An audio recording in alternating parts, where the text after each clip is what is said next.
Hello, my name is Joshua Keith, and this is theburningcoal.com, a website dedicated to God's glory, His grace, and our response to it.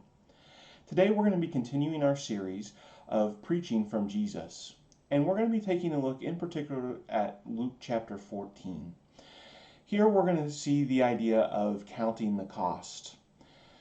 So, to get the context, we're going to start in verse 25. It says, "Now great crowds accompanied him, and he turned and said to them, If anyone comes to me and does not hate his own father and mother and wife and children and brothers and sisters, yes, and even his own life, he cannot be my disciple. Whoever does not bear his own cross and come after me cannot be my disciple. For which of you, desiring to build a tower, does not first sit down and count the cost, whether he has enough to complete it? Otherwise, when he has laid a foundation and he is not able to finish, all who see it begin to mock him, saying, This man began to build and was not able to finish. Or what king, going out to encounter another king in war, will not sit down first and deliberate whether he is able with 10,000 to meet him who comes with him with 20,000? And if not, while the other is yet a great way off, he sends a delegation and asks for terms of peace. So therefore, any one of you who does not renounce all that he has cannot be my disciple." So we see here that Jesus talks very specifically about counting the cost, and that's very important for people to count the cost. And he uses a couple of worldly examples that shows the wisdom of this even in our earthly life. He talks first about the man who's going to build this great tower. And when he decides to make this plan, he needs to figure out whether or not he has enough money to actually finish it. And when you think about this in our day and age, you might think of how maybe there's a business developer in the area who's going to make this great skyscraper or this great, incredible building. And it's going to be 50 stories tall. And there's these news articles talking about its design, how it's going to be the newest building in the area, and it's going to look great, it's going to be great, it's going to be just this incredible achievement of mankind. And all of a sudden, they start building it, they build the foundation, and the funding dries up. He runs out of money. Can you see how the people who were looking at this from afar, how they would see how proud this man was to build this tower, how to build this great building, this architectural marvel, how he was going to elevate himself above everybody else by building this structure, how everybody would look at that and mock him for barely being able to get a foundation set. He thought that he was going to do this great thing, but he didn't really plan it through. And so he had this big idea, this big talk about what he would do, but when it comes to actually accomplishing it, he does very little. He does nothing. And that's a huge embarrassment to get started and to not be able to finish because you didn't plan ahead. You didn't know what it was that you were actually getting into. The same thing about a king going to another king in war. And I think that this, again, talks about the idea of planning and being wise with understanding your resources and what you're going to be able to commit. Because he talks about two kings who are going to battle. And the king decides whether or not he's going to be able to face off with this other king. Now, it talks about if he's unable to do it, he comes and he sends a delegation to go and make terms of peace. Why do that? Well, because it's a lot easier when you have 10,000 men to claim treaty and to try to make peace happen than when you have 3,000 men because you've already been in battle and they've decimated your forces because they were in a tactically superior position. And so you go whenever you have the most strength to have the delegation of peace if you're not going to be able to win because you're going to be able to get better terms. It would be foolish to wait until the battle has already happened and then try to get the same good terms for your nation, to get good terms for your people. And so his point again is are you planning ahead? Are you paying attention to what's going to happen and making your plans accordingly? Now, this is a very important lesson for people to understand, and you can compare it to Matthew chapter 13, where Jesus talks about the great treasure found in a field. That whenever someone comes and stumbles across it, he's willing to sell everything that he has so that way he can buy it and be able to have the great treasure. And Jesus's point here is not saying, well, if you're not really going to be able to give up everything, you shouldn't follow. His point isn't to say that he's not worth following, but he is trying to make clear to people that there is a cost for being his disciple. That if you're going to be his disciple, you have to be willing to pay the cost. And there is a cost. Coming to Jesus and following him is not something that you do without any sacrifice on your own.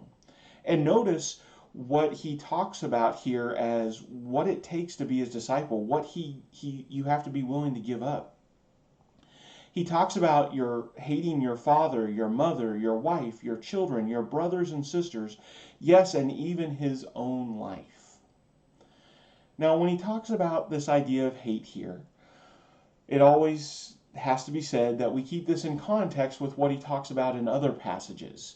He does not mean literally hate. That would be a direct contradiction from what we see in Matthew chapter 5, where he speaks on anger and he says, don't even call somebody a fool. So God obviously does not want us to hate people. But the point here is that in comparison to your relationship with Jesus, these other people are going to come second. Your relationship with God is going to be first. And if you have to choose between God and your Father, then you're going to choose God. Every time. It's not even a question.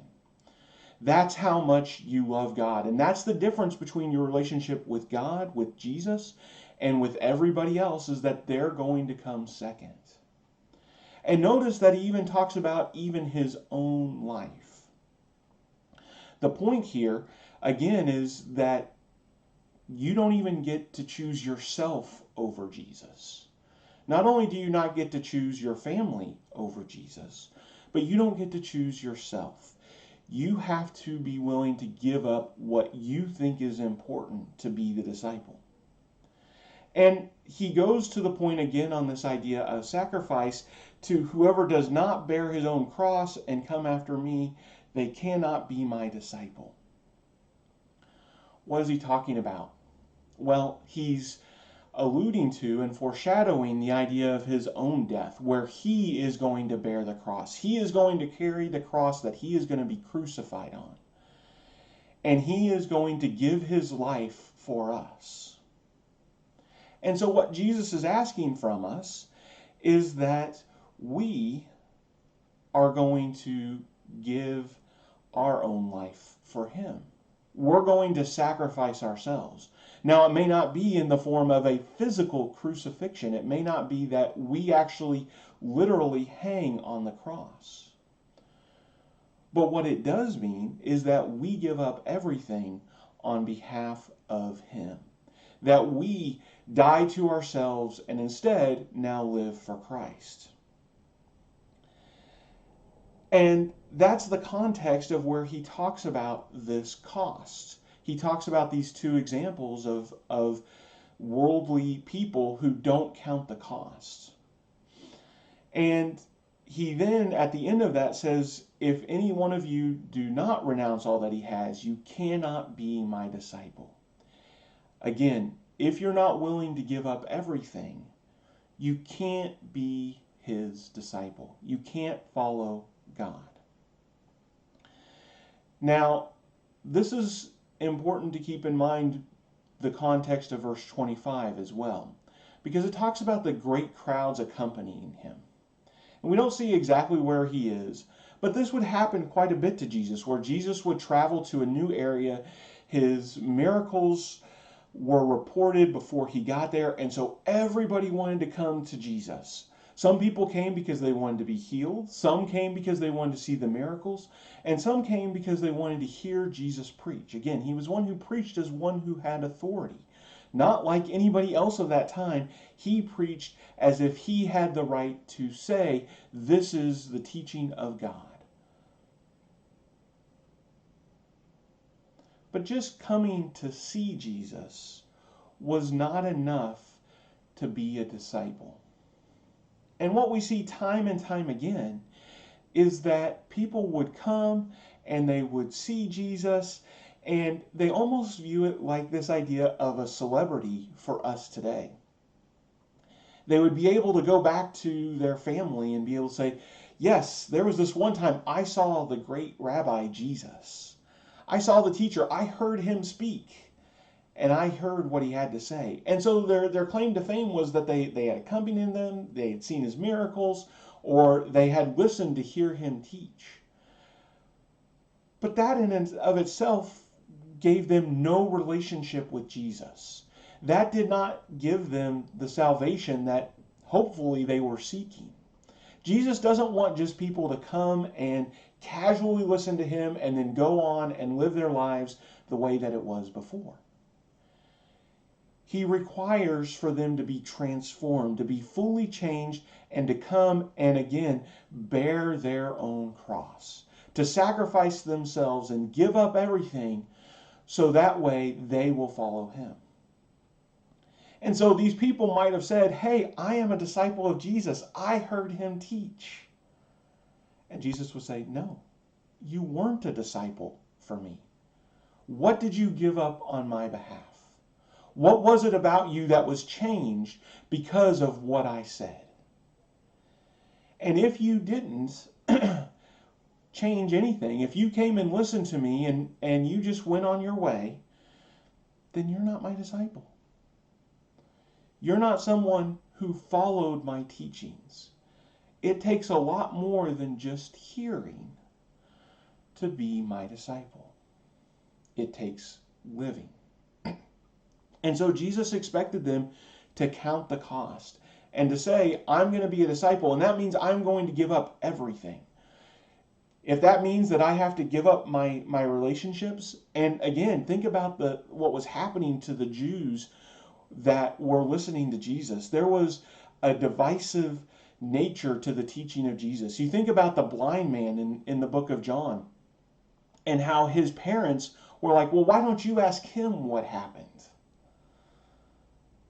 They were scared of the Pharisees. They were scared of those people. And so they were unwilling to commit themselves to Jesus, even though Jesus healed their son. But the blind man, he had no problem.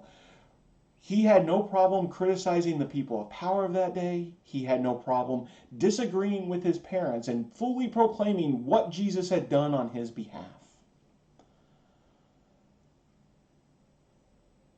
So when you come to Jesus, he may divide you against your family. He may divide you against yourself. He is going to give you commands. He is going to ask you to change in a way that is fundamentally different than the way you had lived before. And you're going to have to sacrifice yourself and your wants and your desires in order to follow him. So when Jesus here is talking about the idea of counting the cost, he's saying, before you follow me, are you willing to give up everything? Are you willing to sacrifice all that you have? Because if you're not, the tower is not going to be built. If you're not, you are going to be destroyed in the battle. Because you did not count the cost. You were not willing to pay what it took to become my disciple. Now, I think it's also important for us to understand that Jesus is not just trying to reach out to new converts and to tell people who have never heard of him before, okay, I want you to pay attention, and before you decide whether or not you're going to follow the plan of salvation, before you decide whether or not you're going to be baptized for the remission of your sins, count the cost. Now, of course, that's an important application of this lesson, and it is good for for us to help people understand what it is that Jesus is asking for, what it means by the idea of repentance, and that it means that we do give up the life that we used to live before, that we change everything. But Jesus' message are for those who were believing in him, at least to a degree, because they were coming out to hear him. This wasn't Jesus going into a place where there were people who hadn't heard of him yet or who didn't want to hear from him and were rejecting him. No, these were people who had come to search him out. They wanted to hear what he had to say. They wanted to see what it was he was going to do. And so this message, I think, is very important for believers to understand as well. Notice what he says in verse 34. Salt is good, but if salt has lost its taste, how shall its saltiness be restored? It is of no use either for the soil or for the manure pile. It is thrown away. He who has ears to hear, let him hear. So we see him talking about this idea of salt. And of course, the idea of salt losing its saltiness, the way that their salt was made at the time, it was not pure salt. And so because of the contaminants that were created with it, and in the compound, then it might be that you would have salt, but then that salt would lose its flavor. The actual salt part of it would be leached away. Jesus is saying, when that happens, what good is that salt? None. You can't use it for your food. You can't use it for preservation. And Jesus doesn't really even specify too much of what you might use it for. But you can't use it for the soil. You can't even put it in the soil. It's not even good for the manure pile. It is completely worthless. It has no value whatsoever to the owner. And what Jesus is talking about here is those people who claim they want to build, who claim they want to be a disciple, but then as they get going, they get discouraged. You could think about the parable that Jesus teaches of the soil, the two types of soil that they start out believing, but then they fall away. There are people who come to Jesus and they say, I want to be your disciple. But they don't count the cost. And it starts well, but they keep a hold of their old life. They don't sacrifice everything to God. And so what happens? They become worthless to him. They are no longer disciples. They are not disciples of God. Because to be a disciple of God, you have to renounce everything. And so his application is not primarily even, I would suggest, for those who haven't heard anything. I think the application of this is for us who would claim to be his disciples, but have not given away everything, who have not been willing to sacrifice everything on his behalf. We started out being salty, but if we lose that taste, then we don't do anything to bring glory to God. In fact, we wind up bringing dishonor to the Lord. And so, as Christians, it's important for us to make sure that we're counting the cost. And I think there's an important aspect to this counting the cost for us to consider here, is that when we're in the middle, it's not a finite amount of money that we have. We're not like the man who laid a foundation and he runs out of money and there's just no way that he can pay for it. Because God does not ask for us more than what we are able to give. He asks for us everything, but that is a price that we can pay. It's about whether or not we choose to pay the cost. And so we need to be looking at our lives. And if we find that we have lost our saltiness, if we found that we've only built the foundation and that the tower is laying in shambles around it, that it stopped being built up. We can make that investment. God asks for everything, but he only asks for everything. We have the ability to buy what's in the field. We have the ability to buy that great treasure, to sell everything that we have and go get it. And so what Jesus is talking about here is, are you counting the cost? Because at any time, you can continue building or you can stop building. The choice is always ours. And if we're not careful, we'll find that we have salt that has lost its taste. There have been many people who claim to be the disciple of Jesus. And I imagine these casual followers who just come and hear him once claim that they were a disciple of Jesus. But discipleship to Jesus is not just hearing. It's about living. It's about what you do. So the question that we have to ask ourselves is, have I been bearing my cross? Have I sacrificed everything for him? Because if I have, then I am his disciple, and I will be with him for all eternity. But if I haven't, then I will be found worthless and cast out. I hope that this lesson blesses you in the work of his kingdom.